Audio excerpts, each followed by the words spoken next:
pessoal. Então, estamos aqui agora em um modo virtual, mas a gente também não pode perder conteúdo, né? Então, as atividades de biologia, por enquanto, serão realmente videoaulas, no qual eu estou explicando o conteúdo. Eu já enviei alguns links para vocês, né, no Google Sala de Aula, alguns links importantes, então vocês precisam primeiro assistir aqueles videoaulas, que são conteúdos base de ensino fundamental, mas para quem não teve no ensino médio no primeiro ano, precisa rever aqueles conteúdos que são básicos para realmente você conseguir entender aqui o que, que é genética, o que, que Mendel tentou explicar para a sociedade na época dele. Então, nós vamos iniciar hoje, né, o conteúdo de genética, um conteúdo que não é fácil. Então, assim, de começo hoje, vocês vão talvez não entender muita coisa, tá? Porque leva tempo realmente para entender. Então, não se apavorem, tá? Depois vai piorar, mas tudo tranquilo. A gente vai dar um jeito, a gente vai com calma, até que todo mundo consiga entender. Até que depois também nos exercícios, também vai ficar mais fácil, porque não é só essa explicação de hoje. Cada exercício eu explico novamente. Então, todos aqueles conceitos que vocês verão hoje, vocês verão depois em cada explicação de exercício, tá?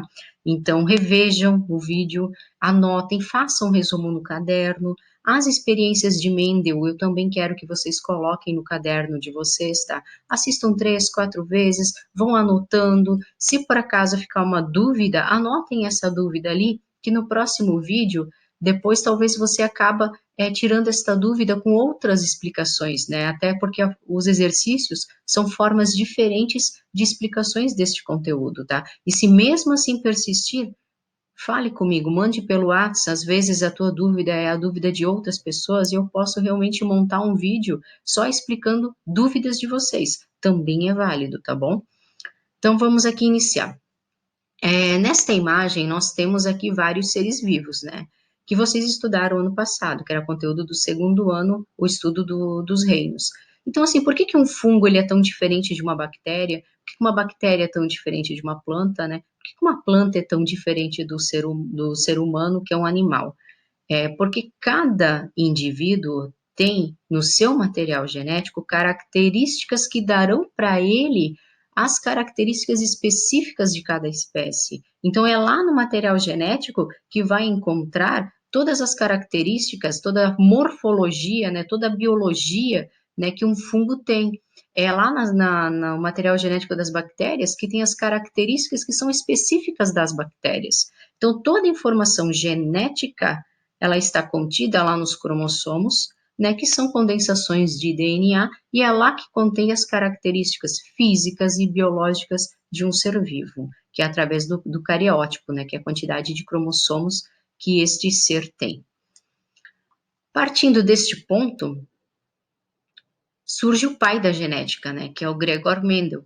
Então, assim, Mendel sendo o pai da genética, ele estava à frente da época dele. Ele estava tão à frente da época que as pessoas não concordavam muito, né, com os estudos que ele tinha a respeito da hereditariedade. Já se sabia que sim, que existia, né, um mecanismo que repassasse as informações hereditárias, né, dos pais para os filhos. Só que eles não sabiam explicar como isso acontecia. Lembrando que aqui não se tem o conhecimento do DNA. Gregor Mendel, ele tentou explicar a hereditariedade através de um mecanismo simples, que são as letras que vocês irão fazer cruzamentos. Mas ele não sabia que isso partia de cromossomos, que isso realmente partia do DNA, tá? Eles não tinham conhecimento. Então, naquela época, Mendel era muito à frente do conhecimento que as pessoas tinham, né? E junto com Mendel tentando explicar a hereditariedade, surgia Darwin também, explicando a evolução. Então Mendel ficou um pouco apagado, tanto que ele acabou morrendo na escuridão. Ele morreu e ninguém tinha conhecimento de quem era Mendel. Ninguém realmente deu valor, né, para suas experiências.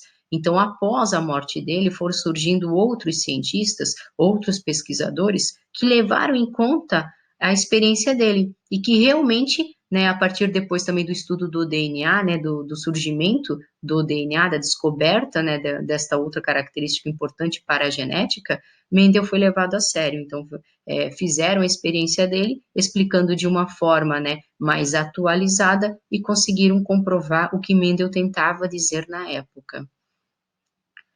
Então, quem foi Mendel?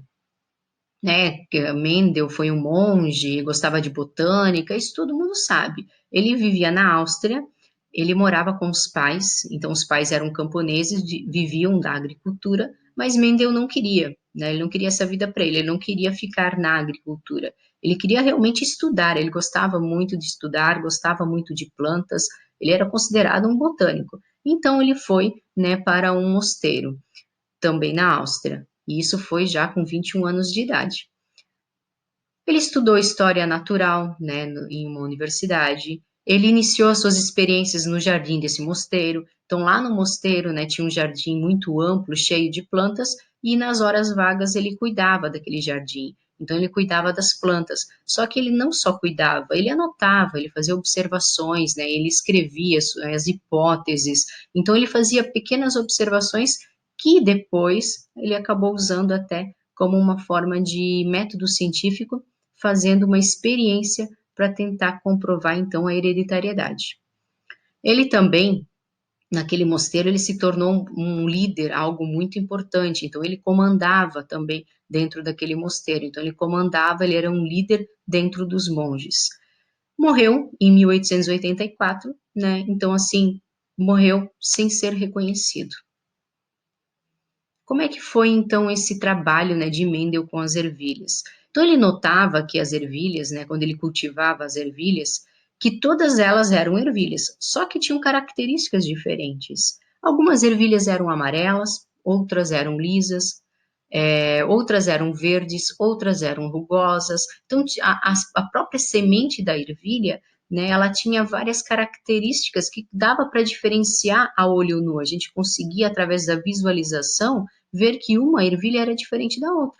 Todas eram ervilhas, só que a cor era diferente, o aspecto da semente era diferente, a flor, né, que originava também era diferente, o tamanho da planta era diferente. Então ele começou a notar, né, essas diferenças para tentar então depois fazer uma experiência para comprovar o porquê e de onde que vinham essas diferenças.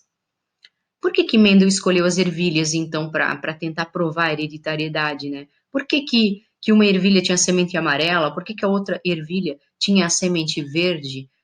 Por que que ele foi diretamente, então, nas ervilhas para tentar comprovar essas diferenças que eram herdadas de gerações para gerações?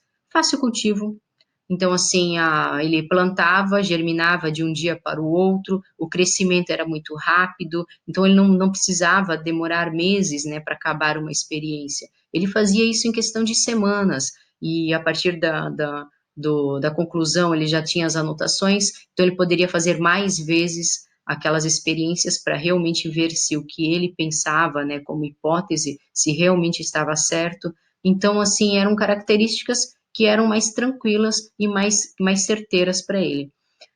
As variedades, como eu falei, né, vou mostrar imagens dessas variedades entre as ervilhas, eram muito férteis, né, então, assim, muitas germinavam de uma forma rápida, ciclo de vida curto, como eu já destaquei. Aqui tem a imagem de uma flor de ervilha, existem duas cores, né, esta daqui é a púrpura, que é uma característica dominante, e daí tem também a flor que era branca. Então, também já era uma característica bem visual. Então, aqui, Mendel, né, observando as ervilhas, ele quis, então, destacar, fazer uma experiência para destacar, então, o porquê dessa diferença e de onde que realmente vinham essas características, né, tão diferentes entre as ervilhas. Então, o que que ele fez? Ele fez polinização, que vocês já conhecem, porque é um conteúdo já do ano passado. A polinização, ele pegou uma planta, né, que dava ervilhas amarelas, onde a flor era púrpura. E ele foi lá e fez uma fecundação na outra, ou seja, que fecundação? Uma polinização. Ele levou o pólen, né, de uma planta que dava sementes amarelas para a outra planta que tinha a flor branca e que dava sementes verdes. né? Eram ervilhas, só que tinham características diferentes. Então ele fez uma polinização, ele misturou o material genético das duas, né? Ele levou o gameta de uma até o gameta da outra para ver o que iria acontecer após essa mistura, né? Então vamos ver agora no próximo vídeo qual foi o resultado desta mistura que Mendel então fez para tentar comprovar a hereditariedade. Até mais.